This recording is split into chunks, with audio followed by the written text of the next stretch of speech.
We live in a fast paced world, distractions all around us, notifications on our phone, never ending to do lists, jobs, kids, news cycles that seem endless and overwhelming, so much stimulation from the outside world.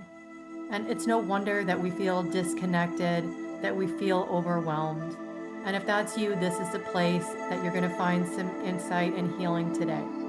Yoga always teaches us to turn inwards to find stillness and balance. And today we're joined by Veronique Ory, who is a yoga teacher, intuitive movement and mindfulness coach, and author of Shine On and Off the Mat. She has a background in theater where she brings creative relationship quality to all of her teachings and meetings with people, and she meets them exactly where they're at. She guides privately with clients, leads workshops, offers transformational retreats around the world, all designed to heal mind, body, and spirit in a sustainable way. So, thank you so much for being with us today. Thank you, Dana. I'm very happy to be here. So, what I was wondering is with yoga, I feel like people get a little bit intimidated. So, I know when I first started doing yoga, I was quite a bit younger then, 25 years ago. And even back then, I felt a little bit of pressure to get into a yoga studio, yoga bodies, yoga pants, and people that were doing advanced poses.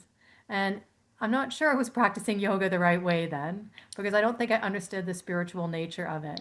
But why do you think it is that people hear yoga and they either feel intimidated or maybe misunderstand it? Mm, there's so much to unpack there. I think in general, we tend to shy away from anything that we feel insecure about. And in general, that's just anything that puts us in the beginner's seat, whether we're all of a sudden trying to learn German or pick up the flute that we played in fourth grade and expect to be at a certain level because of what we see other people are capable of doing, and certainly people who have put in the time into something, or people who have a certain availability in their body naturally, that there's a miss sort of looking like things are easier than they actually are. You know, you could go to Cirque du Soleil and see these amazing dancers, or go to a dance show and think, oh, wow, they make it look so effortless. And so when we go to try and we kind of, well, when I started, certainly I looked like a baby giraffe. It's just so hard to know what to do with our limbs when we're not used to placing them in a certain way. And I think we all have a bit of perfectionism, a bit of, wanting to do things correctly, and then in the second guessing and wanting to do it just so, and not wanting to look like we don't know what we're doing. It's a lot easier to shy away from showing up in these places so that we're not embarrassed, so we don't feel ashamed that, oh, I'm, whatever age that I'm at, like I should be able to do this by now. But if we haven't begun, then there's no chance that we would know it by now. And so it's such an important lesson in this kind of mindfulness journey to let go of should have, or any kind of comparison or judgment or expectation, and just really try to bring a blank canvas, so to speak, so that we can arrive with what is. And what's so important about this is we all begin where we are with the experiences that we've come through with. And certainly, my first yoga class that I went to in my mid 20s, I thought I did okay. And then the teacher came up to me afterwards and said, oh, actually, the beginner class is at a different time. And then I felt so embarrassed that I never went until, 10 years later, when another friend tried to drag me to a yoga class. And then that teacher was so welcoming, and I felt so inspired to be in the space of breathing intentionally. And it wasn't about the shapes, but it was more about the mind meal. She was very poetic in the way that she spoke, and it really resonated for me. And so I just love to share that, because I really think it's the place of receptivity that we're at in the moment, combined with the teacher, combined with the style, combined with just the energetics in the space, which will either feel like, oh, this is where I'm meant to be, or not, or maybe somewhere in between. But I really do think it's like dating or different types of cuisine. It's like there's not just one thing that's right in general, but there's these different specific nuanced attention. So I really do think that yoga is for everyone. It just might be that timing, that alignment with the person, with the lineage, and really connecting to the yoga that resonates with you. Yeah, impactful because it really mirrors my own experience of when I got sick. So I couldn't walk anymore. So it was a struggle to just even do daily tasks, but I could still breathe. And I thought, well, there's a starting point because that's really, I mean, I think people misunderstand yoga really at its essence because we think of it only as the asanas or poses, but yoga is such a bigger umbrella than that. And once I was like, well, I can still do pranayama breath work while I lay here, and that's a starting point. And then as that trying to energize my body, and it kind of brought me a little bit back online, it made me a little happier. I could put my body into a yin pose, right, and hold it on the floor. And then it evolved a little bit more and a little bit more. And I think this is that same perspective of a new person coming, that, wherever you're at. So just accept where you are right now is, and where do you want to go? And it is about consistency and showing up. And I would be curious to know how your evolution from that first class of yoga to where you are now, where you hold retreats and you write books and this, you've immersed yourself fully and you can see it radiating out of you, this bliss body. And how did that evolution look from that first moment to how you got here? Oh gosh. So when I went to that fateful class in New York and I had this really blissful experience, I went to the front desk afterwards and I signed up for a monthly unlimited pass. And I proclaimed to the woman at the desk that I would be here for the rest of my days because I just wanted to harness this feeling always. I hadn't connected to my breath at all up until that point. I had been really holding so much pride around pounding the pavement of being this starving artist and almost feeling like it had to be hard. That was such the, and still is in many spaces, right? To boast about the busyness, to boast about the struggle. And I thought, oh gosh, how can I actually be in the space of cultivating peacefulness, to cultivate the space of community where we're not sort of edging competition against one another, but we're helping uplift one another.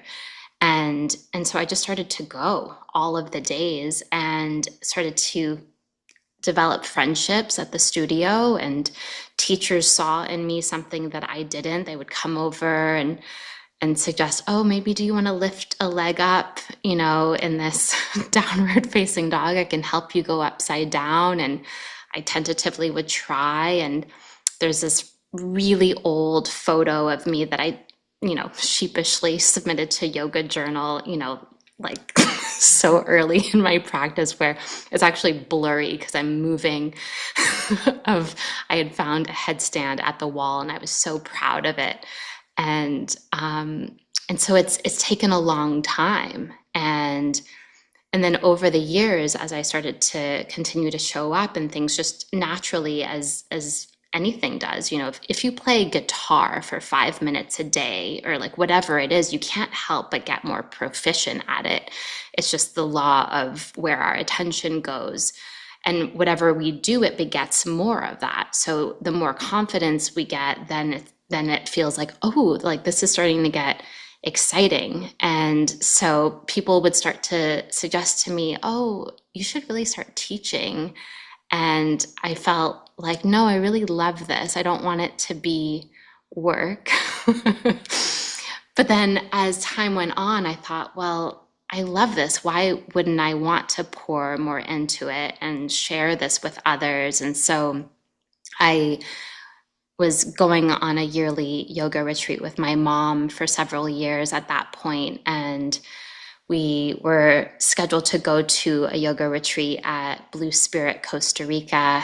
And my mom suggested, well, this is a really storied retreat center. I'm sure they have yoga teacher trainings. And then, sure enough, exactly the week before the retreat that we were going on, there was this intensive yoga teacher training. And so it just felt like kismet. And so I decided, okay, I'll just do it, right? And so it was one of those things where I think once the ship sort of charts its sails in a certain direction, it just starts to build more momentum. And I feel like that's such a great tell to know that you're on the right path where time space collapse and it feels like everything sort of like rushes to meet you exactly there.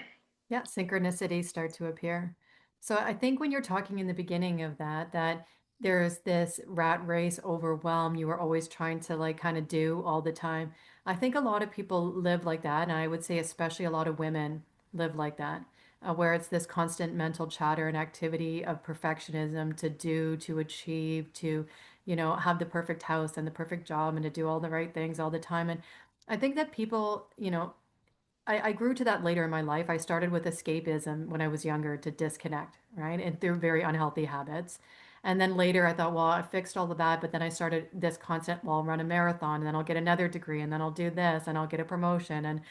And that kind of moving constantly and doing is a form of nervous system regulation, dysregulation, I should say, because you're not just being with yourself ever. It's kind of this like, as long as I'm doing something and achieving, I'm worthwhile, I'm accepted, I'll be okay. You're always proving something to yourself, to other people. And I think the beautiful part about yoga for me, and once I started to teach, I don't know if I noticed it as much as at the student level, but once I started to teach, um, I found it difficult to move from corporate world into yoga. In corporate world, it was very much like, you're trying to compete against other people for sales and you're both all trying to go for the same promotion. And it's kind of like a dog eat dog environment.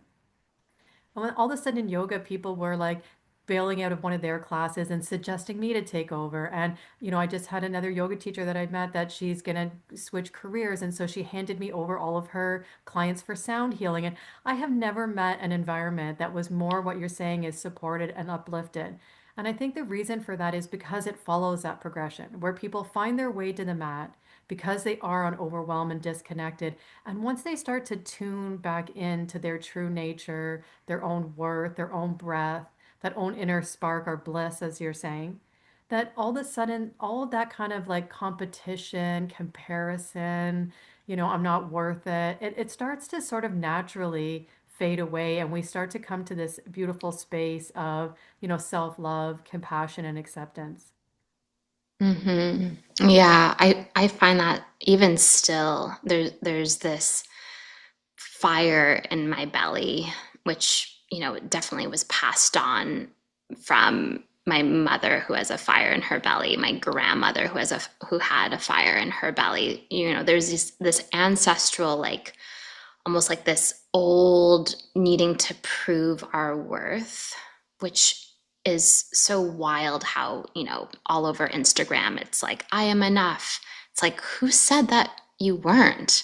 Like, why are we in this, almost like farcical meme that keeps sort of regurgitating these ideas as if it was something that needed to be proven. And yet there's so much of that in the ether where people feel like, well, once I get this, then I'll be happy. But then, of course, once we get to that, status in job or whatever money in the bank account or all of these things on the to-do list get finished, there's always next, next, next. And there's this sort of addictive kind of mechanism that happens, whether we're addicted to substance or we're addicted to productivity. We could definitely be addicted to our mindfulness practices of, oh, every morning I have to do this, this, and this, and this, which, you know, is a healthy kind of addiction, maybe, right?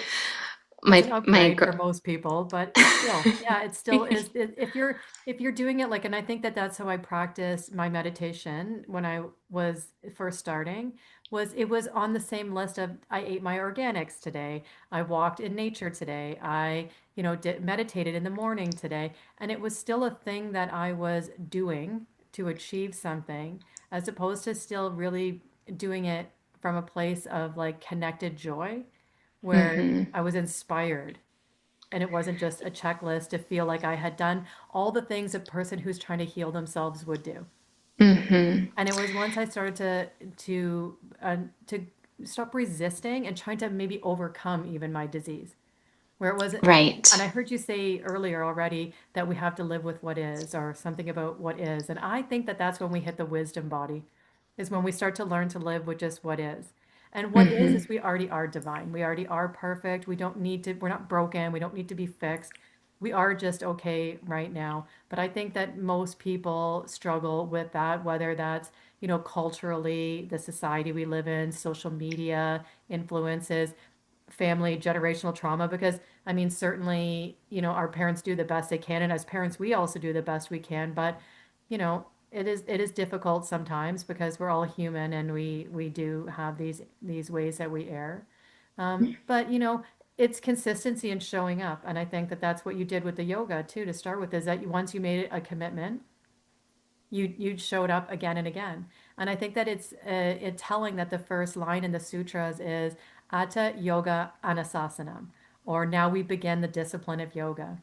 And I love that because it just says everything you need, even in that first line about yoga. Now being the present moment, we're going to do it now, and that we're doing a discipline or a practice, right? That it's not just like one time and you're done. It's that you're going to consistently show up for yourself in these ways. And it comes from the mat and it comes off the mat. And I'm wondering if you could maybe then expand on that, how people would take their practice, like they come to you, they do a retreat, they do a class with you, but how are you hoping, or how can these people take that stillness, that peace they gain, and bring it into all the other chaos of their life? Certainly. Yeah. So something that was coming through is, do you remember those old Scholastic magazines from when we were kids where you had to circle the things that didn't belong in the photo?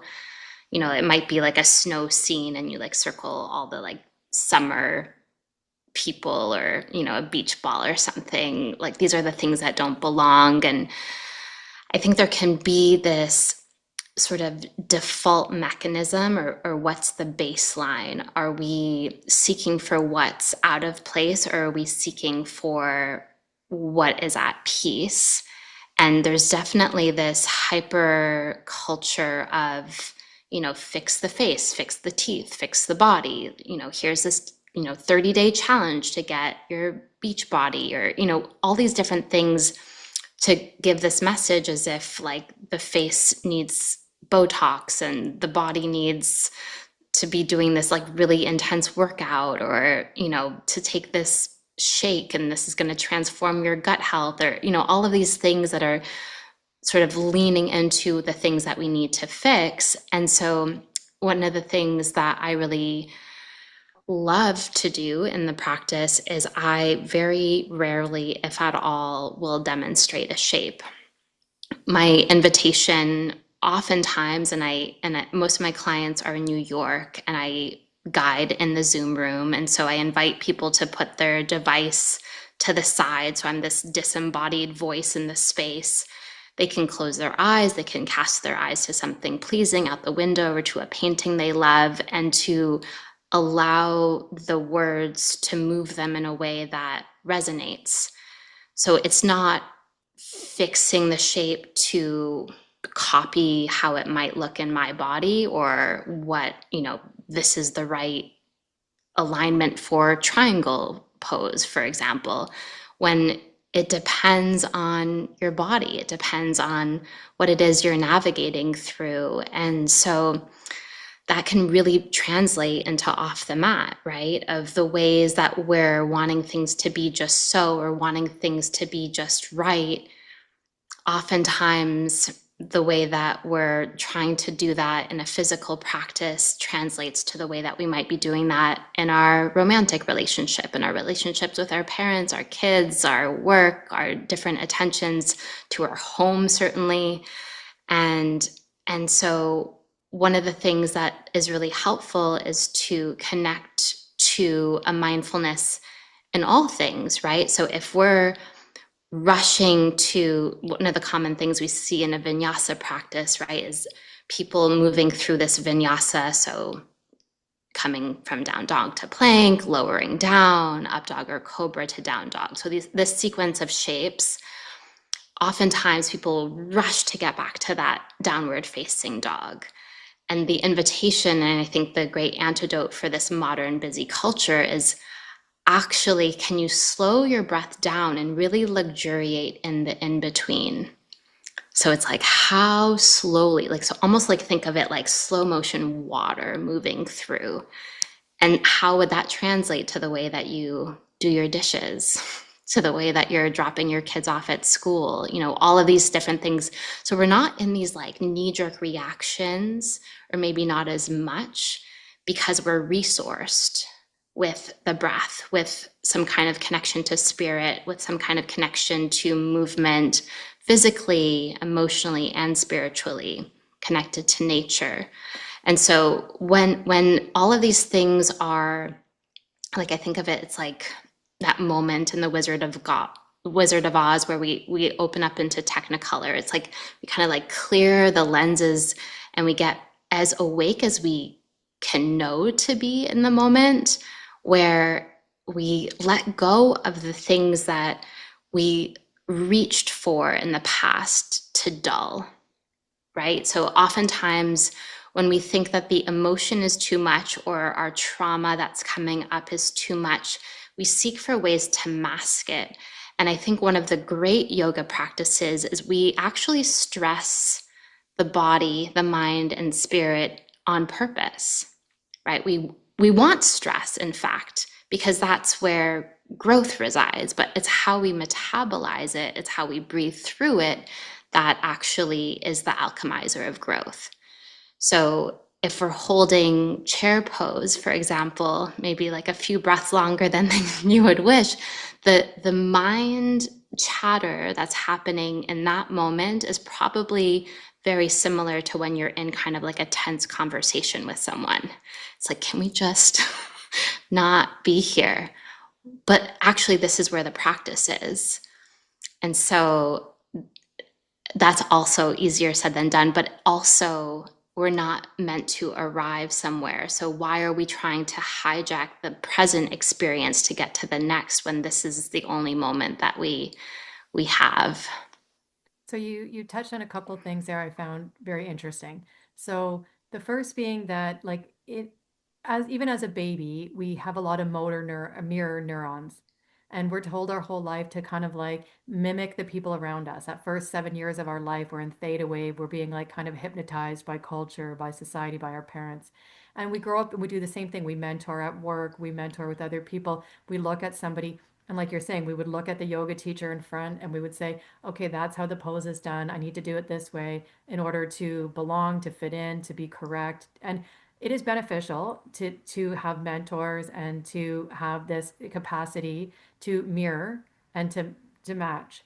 But we really have lost our ability to feel our intuition, to embody, to Mhm. feel ourselves, to trust our own instinct, and to trust like our own movement, our own needs. And so I love this idea that you're talking about where people are just being guided by your voice to find their own way into the Mhm. pose and what feels good for them. And I think that that would really move off the mat because this allows people to be creative with their own movement and to also really enjoy it in a different way. Because if they're worried about doing what you're doing, they're not really in their own body. That's And right. so they're missing part of the beauty of their fluidity, of their ease, of their sukha.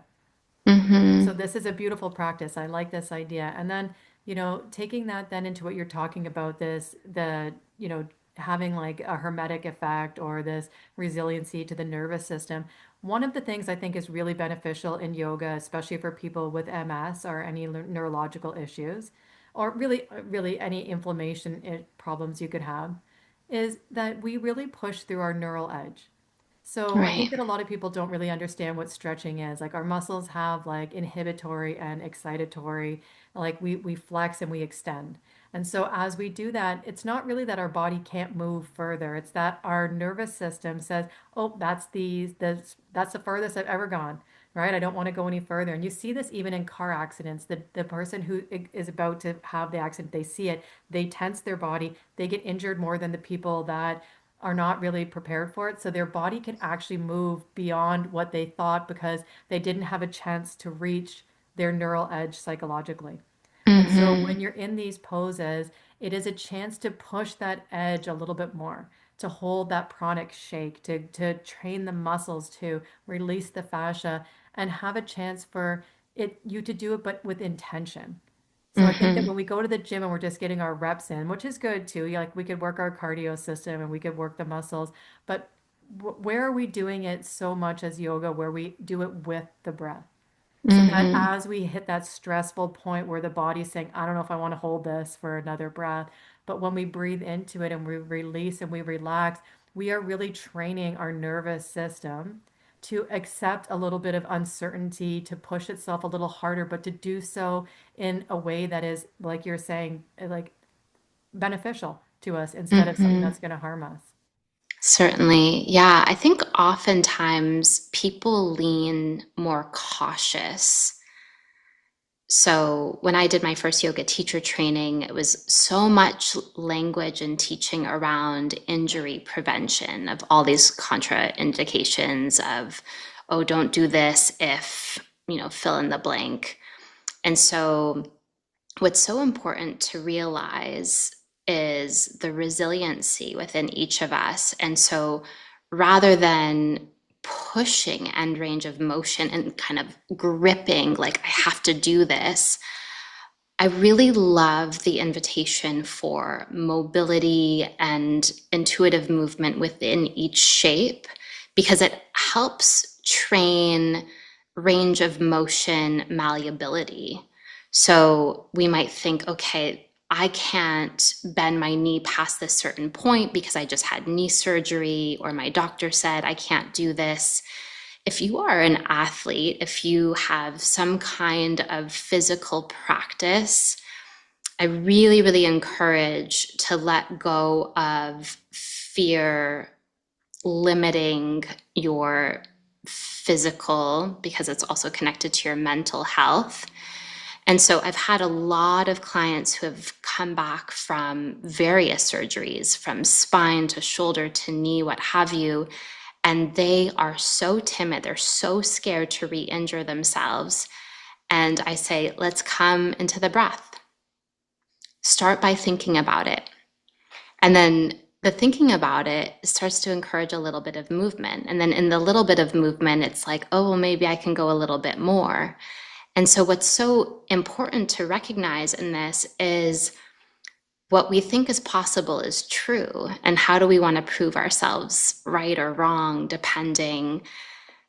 And that's so empowering, right? Like, I think about that in terms of different physical limitations that I've had, that my clients have had, where we've surpassed so many things that have been restricted for so long, where they had it so wired, oh, I can't do this. It was like a full stop.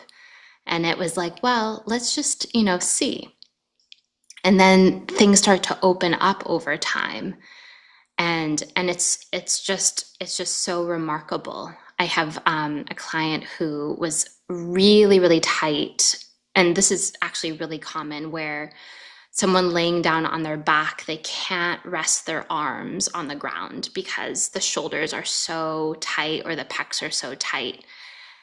And when we look at all of these structures that are in conversation with one another and we attune to them, and then we get creative with props, we lift the ground to you so that you are supported, and then we play with letting the support go, then that's where this beautiful, I think, this beautiful, I want to say, marriage of sorts of safety, belonging, and love come together, where you actually can do miraculous things. And and how wonderful is that?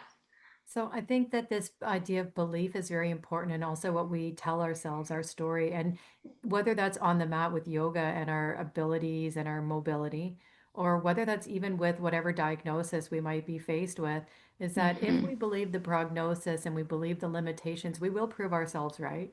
That's right. And we will limit ourselves, and that will become the reality. Or we can, be open-minded to what is still possible for us, and have faith and belief that our body is miraculous, and that given the right environment, it will heal itself because it wants to return to homeostasis.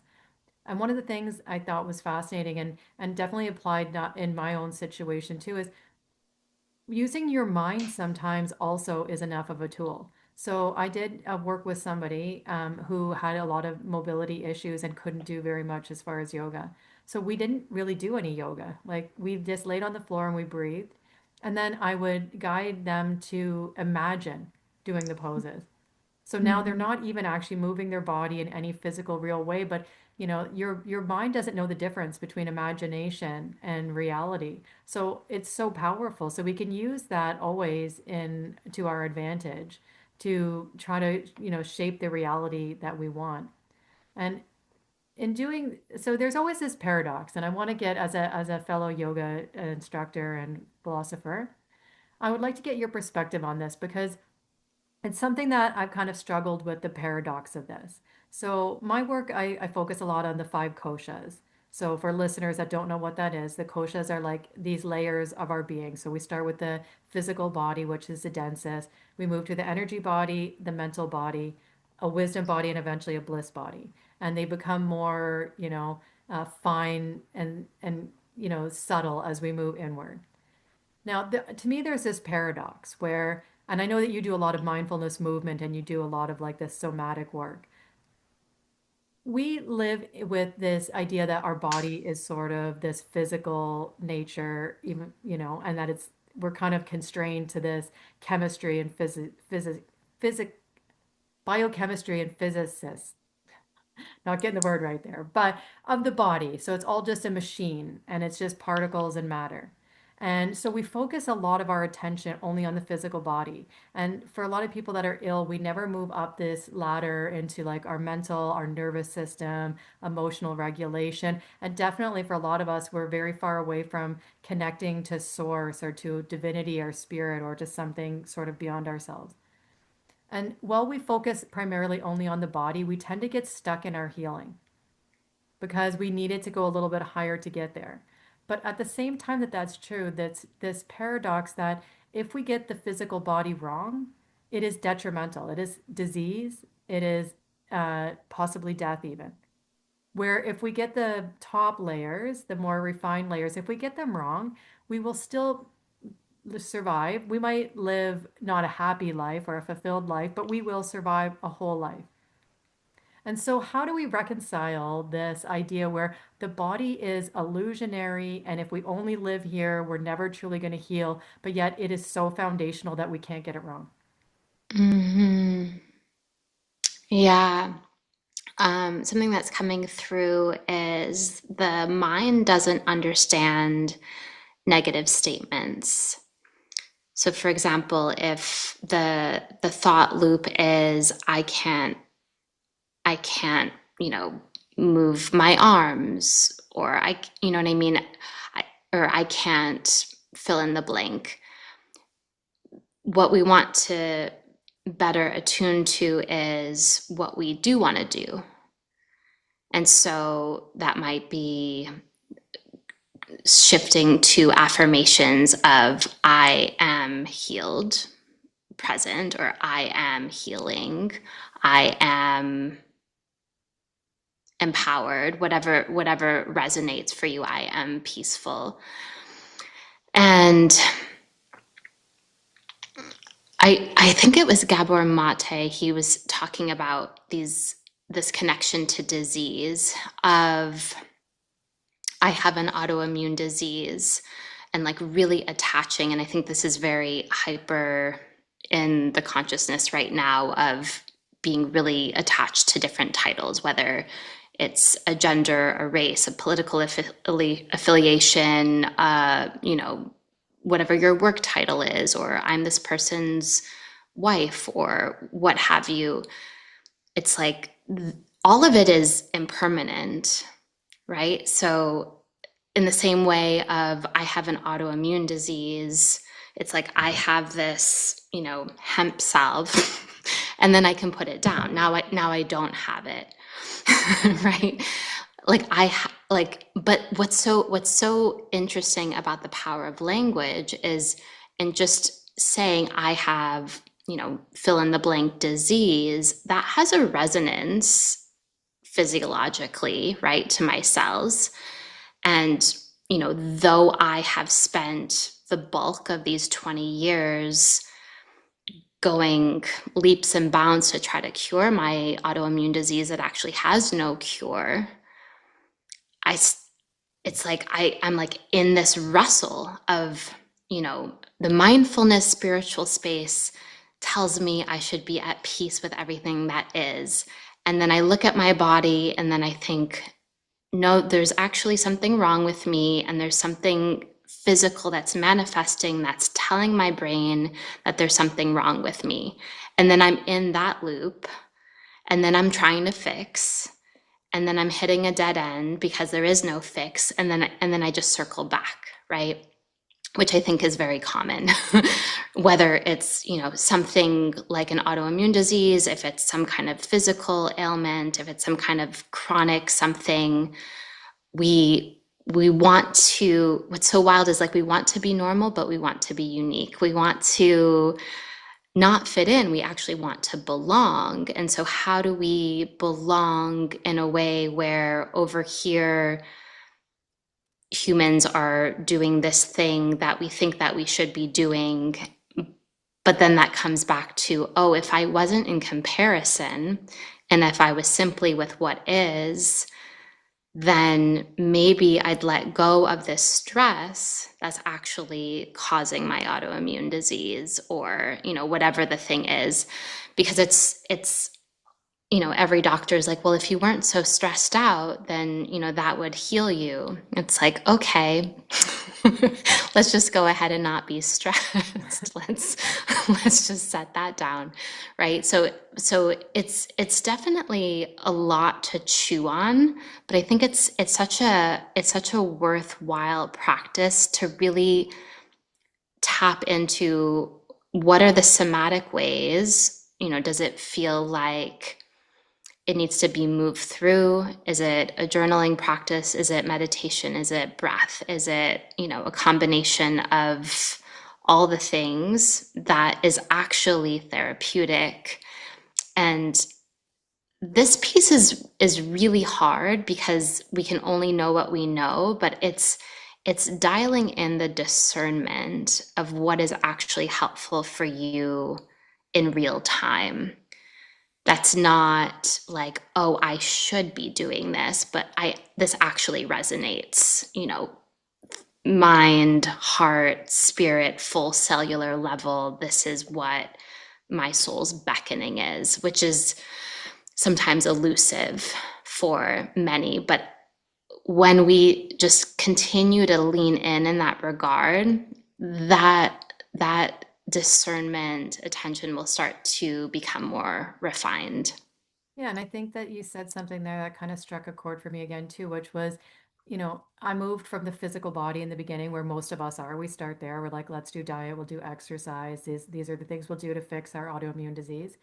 And then when I realized there was a plateau there, then I got into yoga and meditation and energy healing. And I went, nervous system regulation, and I made my way up. And when I got there, I went, well, why is my physical body not healed? Right? Like I did all the things I was supposed to do, but now I'm back and I'm like going, well, my body still got these symptoms and, I'm not understanding. And now I'm having to come back down and talk in this relationship with my body again to say, well, is the stuck energy, if we call it that, not in the mind space necessarily anymore? Is it actually physically stuck in the body? So Mm-hmm. now doing movement is going to make sense, but in a different way than the first time I did it. So the first time I did it, I was doing it only because I was just thinking I need to just heal my body.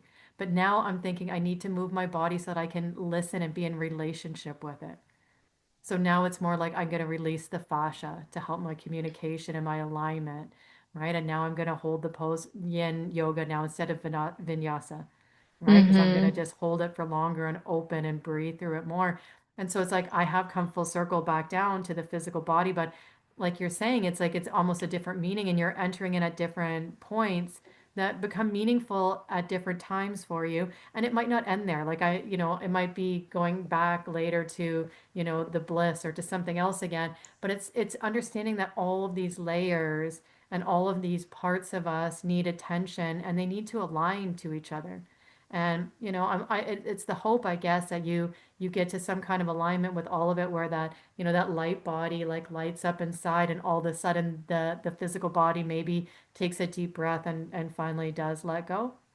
And then, Mm-hmm. like you're saying, the discernment and the wisdom to live with what is, that if it indeed stays with you as a companion forever, that you'll find a way to just be okay with that too, so that the flow can stay open and that you can stay receptive to life and still find joy anyway, right? Even through whatever challenges. And that this is an internal inside job, not something that comes from the outside context of our environment. So one of the things I wanted to also ask you about is, you had a thriving business. You had a life that clearly you probably manifested and you intended for yourself because you built it to be successful. What was, when you say that you had the courage finally to sell that and move to something else, what did that whole journey look like? And how did you reach the decision that that was what was right for you? Mm. This is so hard. I mean, there's so many pieces in this. You know, we talk about grief often in regards to death, but there's also so much grief in letting go of the life that you thought that you were creating for yourself. And I definitely, from a small child, I was someone who always wanted to be an actor. I performed in my grandparents' living room, and I just took such joy in creating shows for my family and bringing people together to laugh and to be just in the celebration of life. It just felt like, of course, this is what I'll be doing for the rest of my life. And when I moved to Los Angeles out of college, I, very quickly decided that I, probably not a surprise if you have a sense of me, that I wasn't going to wait around, for someone to cast me in their, big motion picture, that I was going to create theater opportunities. And my dear friend Elizabeth Welsh from college, we decided we were going to start this theater company called Athena Theater. And we picked Athena because Athena is the goddess of wisdom, strength, and beauty. And we thought, what better qualities to emulate and bring together in these very dark comedies that we would produce, of these very sort of, you'd be laughing one moment and sobbing the next, and it was very emotive. And I never had to go to therapy until I stopped theater because I had very clear outlets to express all the emotions very, very strongly. And I sort of tongue in cheek say that I was thriving because we won awards and we did really well, and we ran for 17 years in Los Angeles and New York City. And it's a space that's very competitive and very challenging. But personally, I had, you know, very much been on this survival train, and I was not financially doing well at all, and was feeling like, well, there were several moments. So in 2019, that was the fullest season of Athena Theater. This was our 17th year. And I flew out to New York. This was my first year that I was producing remotely. I'd moved down to Florida, and we were producing this off-Broadway world premiere of this really beautiful play called I Carry Your Heart by Georgette Kelly. And I was standing on the sidewalk in New York with this big pile of garbage, as is typically the scene in New York City, and, ambulances and just like so much stimulation all about. And I'm standing on the sidewalk with my dear friend Chris Rowe, and it's the first day of technical rehearsals as we're opening the show that weekend. And one of our designers had to leave because of a family emergency. And these are the things in theater that just like send you bawling, just like boneless, like you just feel like the whole world is over. And because it just requires so much of you to show up and put all of these pieces together, and it just feels so important to bring people together. It feels like maybe like the most like important thing that we do is to bring people together for thought-provoking experiences. And so there I am bawling on the sidewalk, and it just like comes to me, and I say to Chris, I said, I just want to thrive. Like I want to shift away from feeling like I'm just surviving all the time. And it always felt like that. Like I was just constantly hitting this brick wall, and it just required so much of my effort.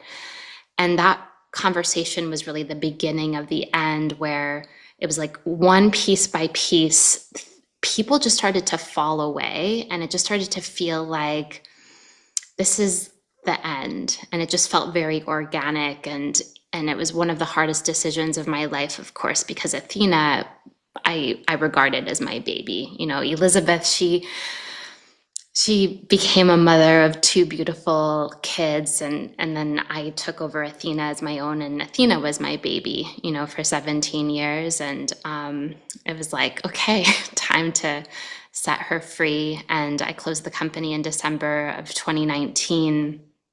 And I had started to teach more so here in Florida. And it was one of those really odd times, because as you can probably guess where I'm heading is, Yeah.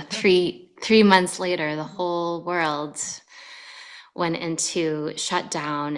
And I just thought, wow, no one's going to theater now, and it's like all I wanted to do was to create spaces where we gather. And then here we have this global pandemic where we're not able to. And it definitely took a toll on so many of us. I mean, just in so many ways, but the emotional piece of that was just so hard. And so I thought, okay, this is such a deep longing, and actually, how can we have ingenuity in this space where we can come together, right, in these places virtually? Thank God we were going through it at this time, and not 30 years ago, where it's just so much more, oh, like we'll just pivot to Zoom, and let's just find ways that we can gather and make use of the technology to bridge this gap. And it's created this opportunity. Like here we are, we're able to have these conversations with people from all over the world. And how do we allow that to be the space where we're using the technology to connect rather than to distract? And that's been a real big mission of what launched my book, Shine On and Off the Mat, and my membership, of really looking at where these default rhythms set in, and how we can allow the space where we would typically say like, oh, I'm bouncing out, right? Because there was definitely many people who X'd out, and they were like, I'll just join the world when this whole thing blows over. And, there's definitely different coping mechanisms that we can lean into or not lean into. More so than not, I mean, here's another example of, are you wanting to be in the present moment, or are you waiting until whatever is over, right? And that's very much on it's very, very palpable right now. It's like, oh, I'll travel once my kids are out of the house, or I'll sign up for that yoga retreat once I have X amount of dollars in my bank account, or we're kind of biding these, like, oh, when I later on I'll live these things that are actually very important to me. And I hear this all the time. I mean, just yesterday at the dog park, this woman was saying, "Oh, it must be so nice that you get to travel all the time." And I said, "Well, you're able to travel too." And she's like, "Oh, I don't have the money for that." I said, "Oh, there's actually ways that you could resource that for yourself. Like, for example, I got bonus miles on a new credit card, and guess how much my ticket to Bali was?" And she said, "I don't know, a couple $1,000s." I said, "It was $50, 50 US dollars." So there's there's obstacles, right, that we invent in our head, whether it's a physical shape that we're in, or buying a ticket to some place, or being in a romantic relationship, whatever the thing is. It's like, okay, well, who would I be if that obstacle wasn't there? And how could I creatively navigate through that so that I can be in the space that I want to be in? And I think that that's sort of that path of, like, from theater to now of how do we allow what was to morph into what is, and allow the creativity to pour through what currently is, rather than, like, white knuckling, oh, it has to be in this one form that I had in my brain at 5 years old. So I think that you're right when you were saying that even changing careers or something like this in life is grieving, because it is a loss. Same like divorce can be a loss too. It's like a dream of something you had. And I do think what you did was courageous. And because it's not the story I hear from most people, nor my own. So I had the corporate job that I had already traded from my creative job working with movies.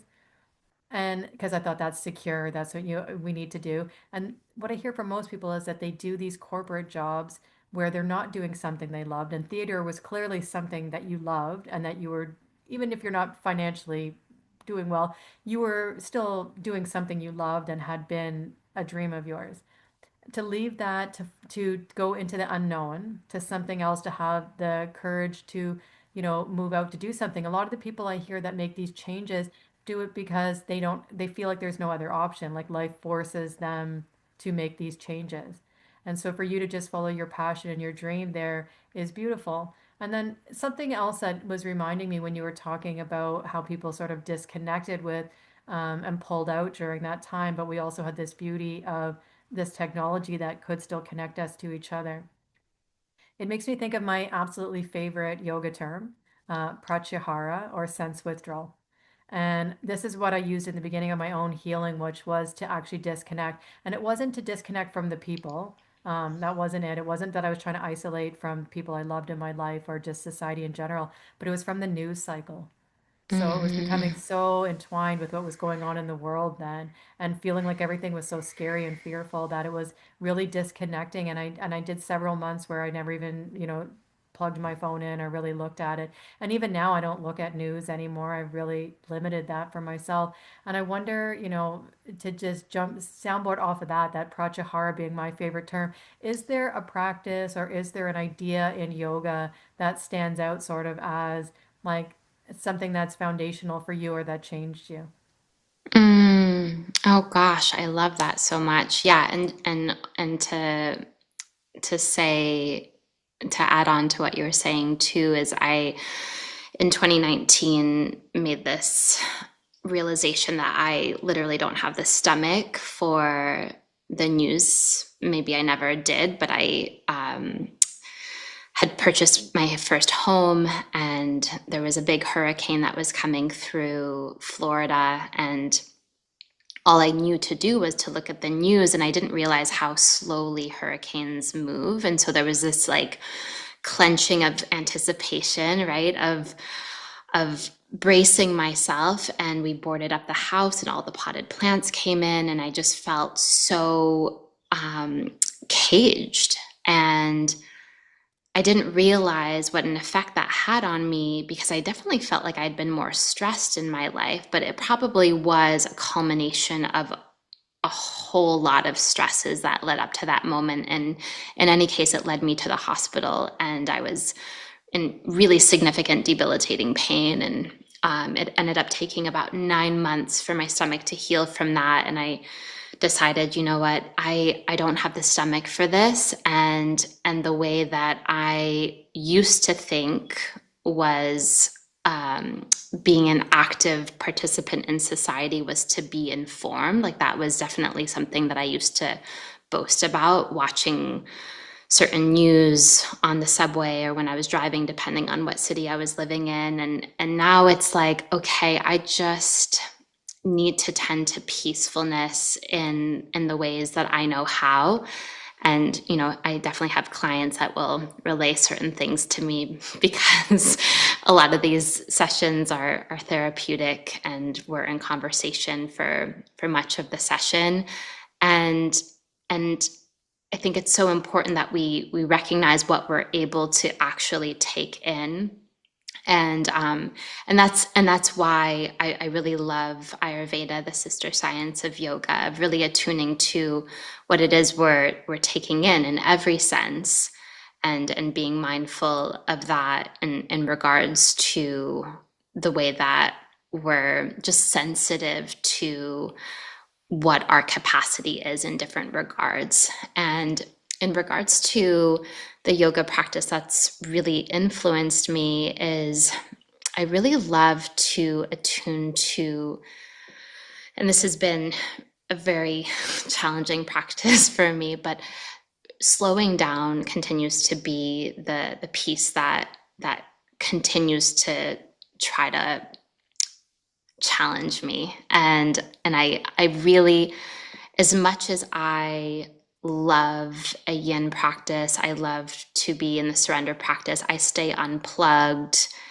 for my morning practice, and then I have buffers, before I tune in, as well as in the evenings before I wind down, and I keep my phone as far away from my head as possible when I'm sleeping and things like that.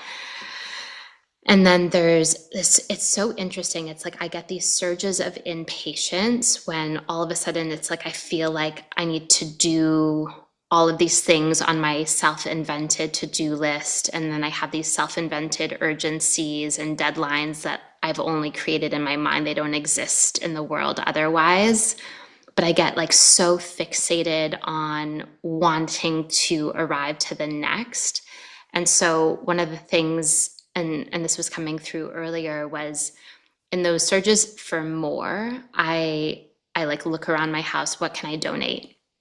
And like the surges to like speed up, I like just have to stop and almost like exaggerate how slowly can I do this, or I'll make a point of, instead of like, okay, let me just empty the dishwasher really quick before I go meet a friend for a walk or whatever the thing is. It's like, okay, if I just left that there, right? Or if I made a game out of it where I turn on music and I do it more thoughtfully, or instead of just walking from room to room, I decide, oh, I'm actually going to walk backwards, and then I'm going to do like a little skip over here, and just shape shift what the sort of like the rote, or like the things that are habitual on The pattern purpose. interrupt.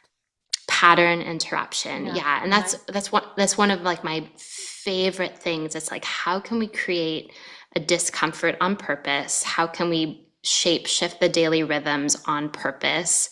And it could be something completely non-consequential, like if you're used to brushing your teeth and flossing, then mouthwash, like just switching the order. Or maybe tonight you lift a foot while you're brushing your teeth and practice your balance. You can hold on. You could also just think about it, right?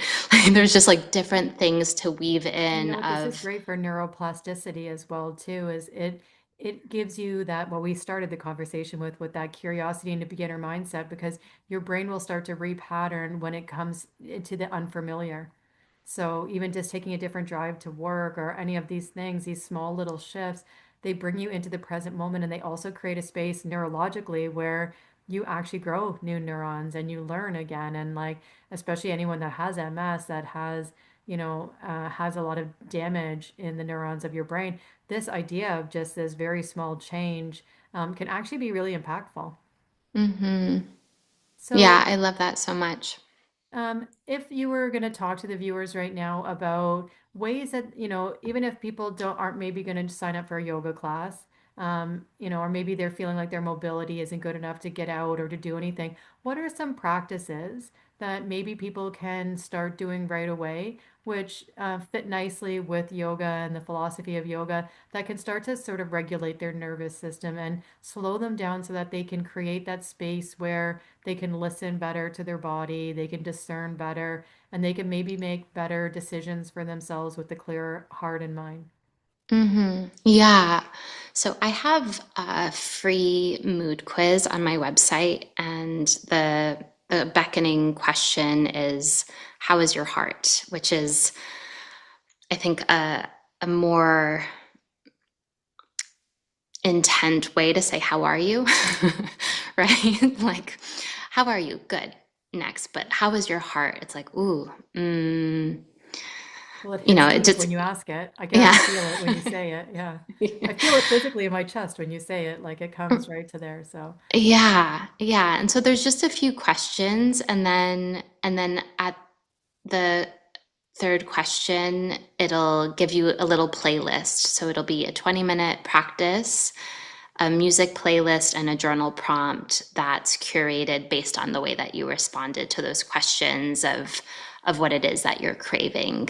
And so that would be a really great way to tap into something. The practices are just 20 minutes because that's the perfect amount of time to change our physiology, to go from whether you're in a moment of trigger or you're about to step into a conversation that you're tentative about, or maybe you're approaching a new day at work, or whatever it is, where you just feel like, okay, let me just center somehow. It would be like a really great way to tap into. There's guided meditations, there's vinyasa practice, which, certainly you could listen to. I love, in the commute.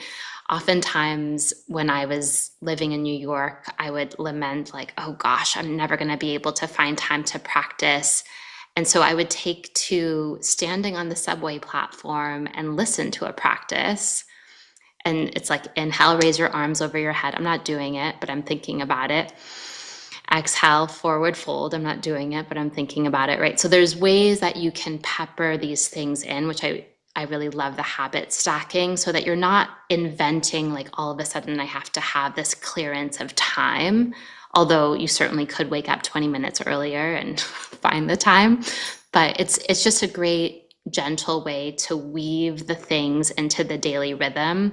One of my clients says that she loves to listen to my playlists while she's on her commute or doing errands or things like that. And it's like coffee house, like chill, like folk, like indie singer songwriter kind of music. So it's like you're in my class and you're also, maybe walking the dog or whatever you're I love your actually practice doing. on the subway. When I used to live downtown too, I used to, because I was practicing with the Zen Buddhists then, so they like to do a meditation where you count your exhale up to 36, and then you repeat three times to 36, and if you lose your place you do it again. But I knew how many stops I had to go from my house to work, and I used to see if I could slow my breath down a little bit more every day and do a one or two less breaths during that commute.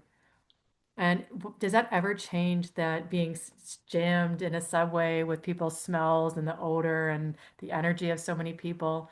And then you're right, you're not adding something to your day, you're not doing something different, you're just taking something you already habitually do, but you're just adding a new way to do it.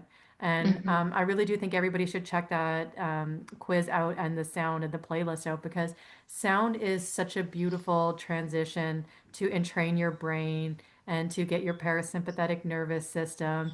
And we are so filled with so many dissonant frequencies, traffic sounds and ambulance and fighting and news and all of the things and people's bad words and even our own bad words, right, towards ourselves, that when we have something beautiful to listen to, it harmonizes, and it creates coherence in the body.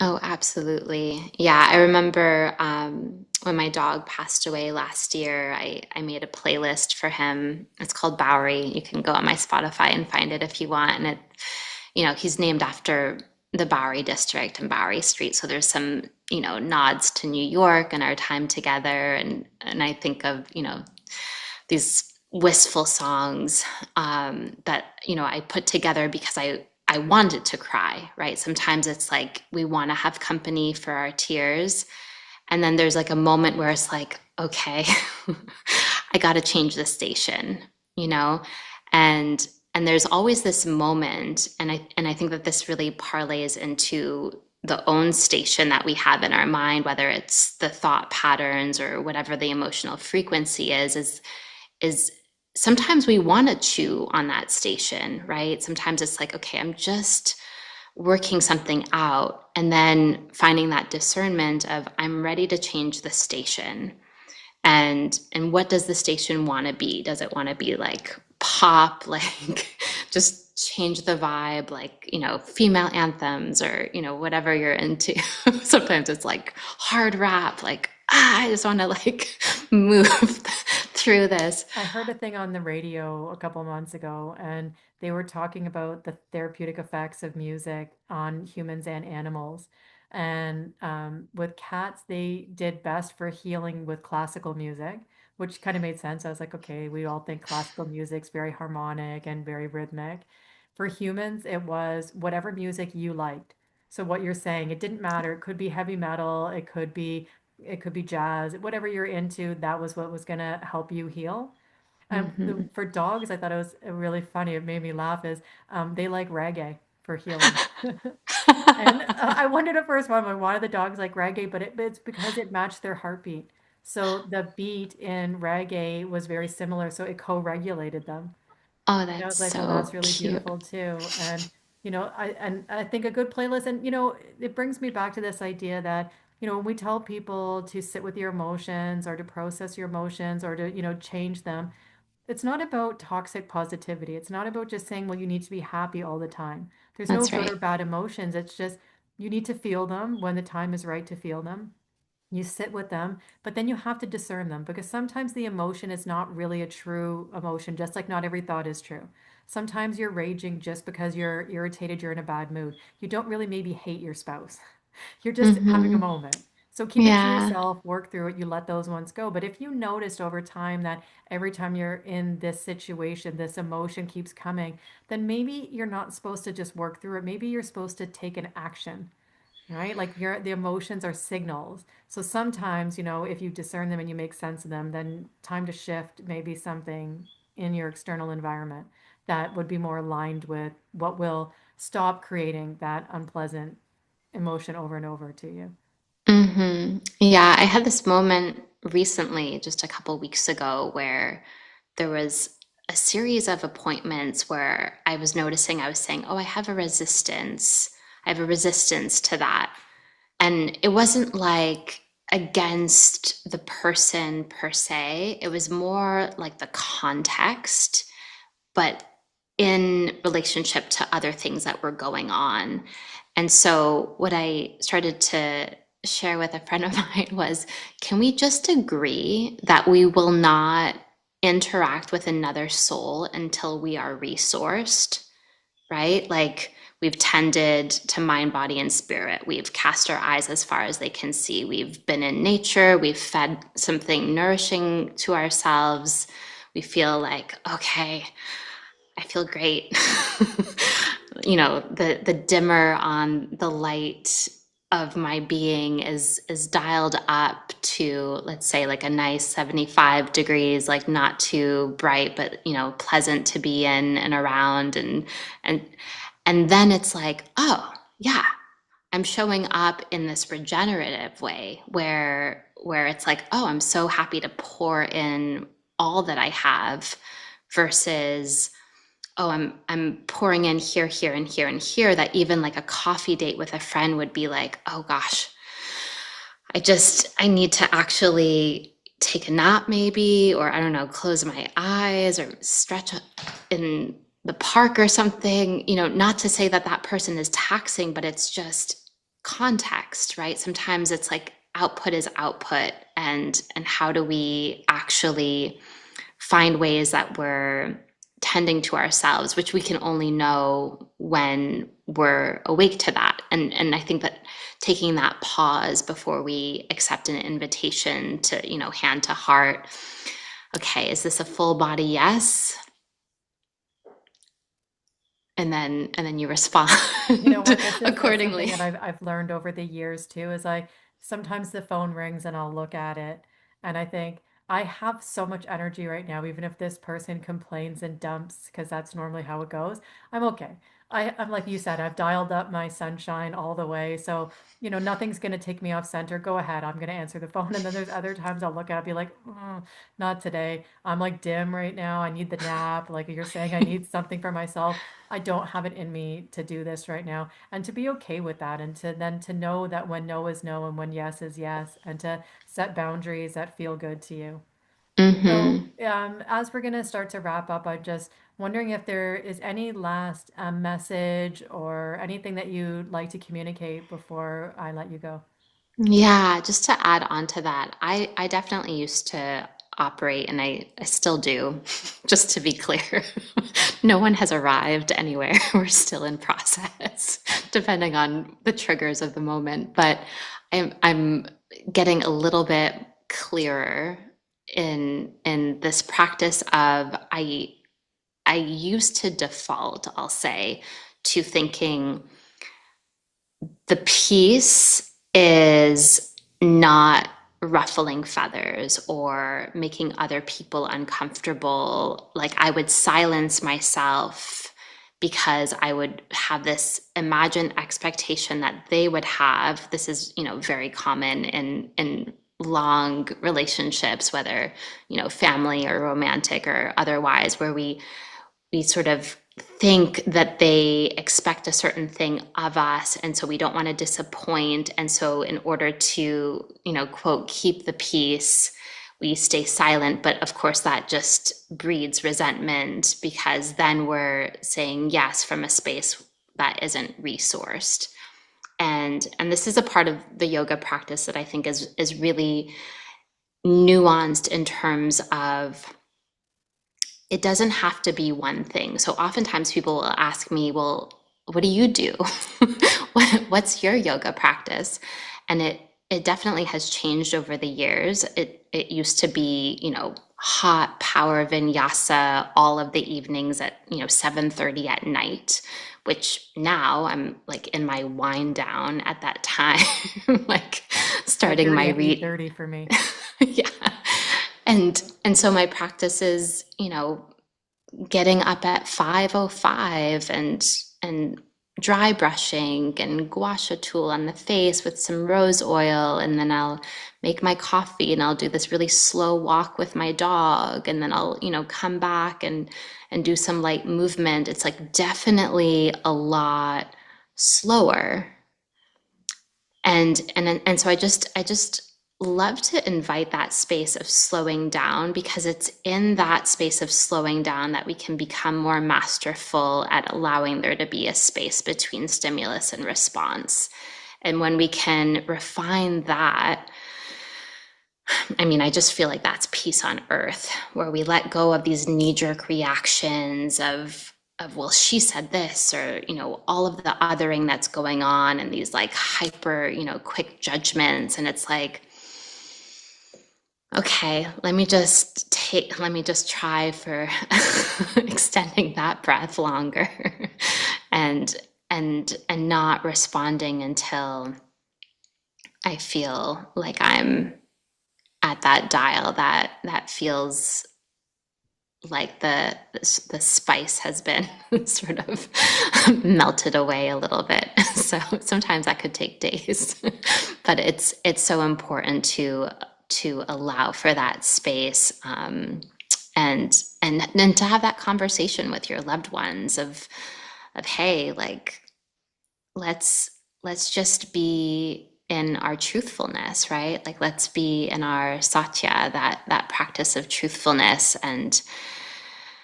letting go. We're so imaginative. We can create stories so often that aren't true, and I feel and like so every much of time we it. say, I think, all we're really saying is, this is the best story I could come up with right now. Yeah, yeah. The story I'm telling myself is Yeah. right. Exactly. Yeah. So yeah, I think so often is just questioning, is this true or is this my opinion? And and maybe seeking to to have a different point of view that might be the greatest salve right now. I think that's really beautiful because we do live in a world right now where there is deep fakes and there is so much news, and we never really know, and we don't know what other people's hearts and intention is. We only really live in our own space. And so to take the time to really turn inwards and to listen to ourselves and really connect to ourselves makes our relationships with the outside world so much better too. It allows us to Mhm. live in our own truth, and that invites other people to be more truthful in return to us when they see our vulnerability, and when they see that it's possible to live in that space. I think that you elevate other people to, and inspire them to meet you where you're at too. So, where, if people want, tell us a little bit about your book and about your any upcoming events or anything that you want to just share with anybody for ways that people, if they want to take this further, from this conversation and work with you, how they can do that. Absolutely. Yeah, I would love to connect. You can learn about my offerings on my website, yogawithveronique.com.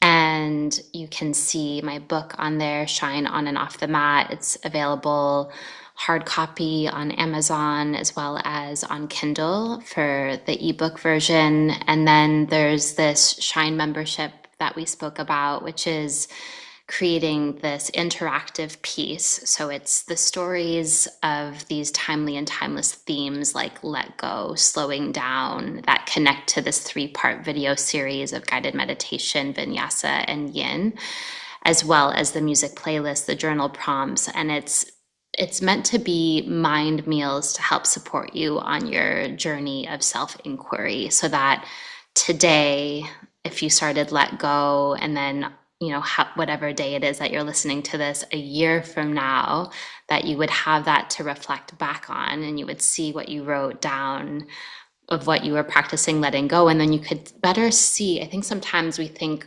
things aren't happening fast enough because we're with ourselves in real time. So it's such a great way to have sort of your own time capsule to come back to, and year after year have a space of, okay, this is how the journey is progressing. And then also for the retreats, there's a couple exciting immersions on the horizon. I'm guiding a 5-day workshop at the Omega Institute in Rhinebeck, New York, and that will be very much about the shine integration. So shine is this light that's in each of us, and so what this practice will be movement, meditation. It'll be a guided practice, and then there will also be a connection to how to integrate this in your daily rhythm. So we'll really get specific about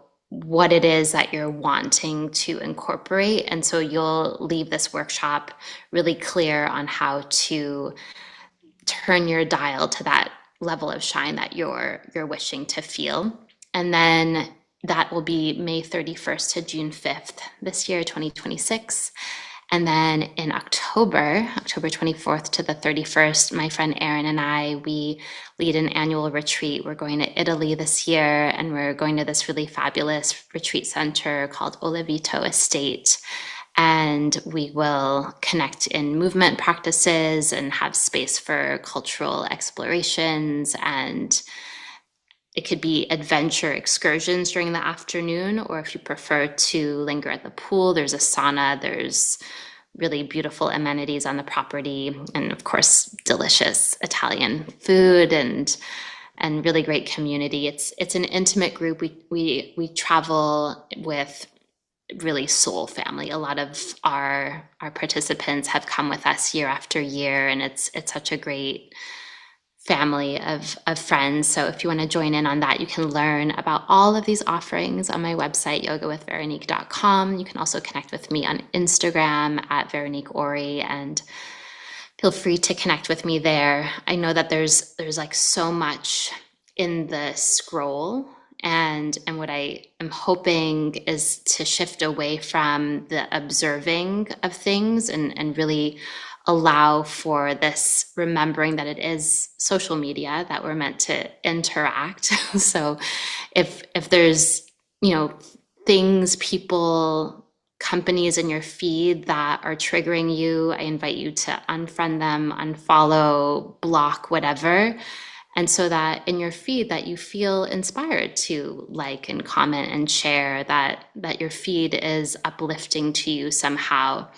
And so that's the space that I come from. So I tend to share some uplifting mind meals and poetic reflections, and would love to see you there, and thank you so much.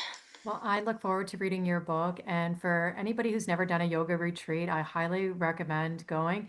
And you can find a way to get the money. So as we talked about earlier, if you think that it's something that's out of your reach, then get creative, put the money aside, think about all the other things in your life that you spend money on that maybe you can, repurpose into something that's actually going to, be beneficial for you. So thank you so much. I can see that your light dial is turned up bright. I don't know what you Mm. looked like when you were doing your theater life, but we can definitely see your energy radiating through. And I would like that to be a beacon of light for the viewers right now to know that, oftentimes people maybe feel a little bit intimidated or turned off by the idea of meditation and yoga, thinking it's going to be difficult or it's too much for them. But perhaps that feeling means that you actually need to lean in a little more. And the people who think they can't meditate are probably the ones that need it the most. And yoga is really much more than just the physical poses. It is the uniting of mind and body. And for those of you struggling with a physical disease or a disconnect, this is a perfect union to bring back balance between the mind and the body so that everything can live in harmony where true healing begins. So if this inspired you today, please consider subscribing to get notifications for future episodes. Also, like and share with somebody else that maybe needs to hear this message today. So, everybody, have a blessed day and a blessed life. Namaste. Thank you for listening to Mind Over MS. For more episodes, guided meditations, and healing resources, follow Energy Over Matter and subscribe wherever you are listening. Until next time, this is Dana Wilder signing off. Have a blessed day and a blessed life. Namaste.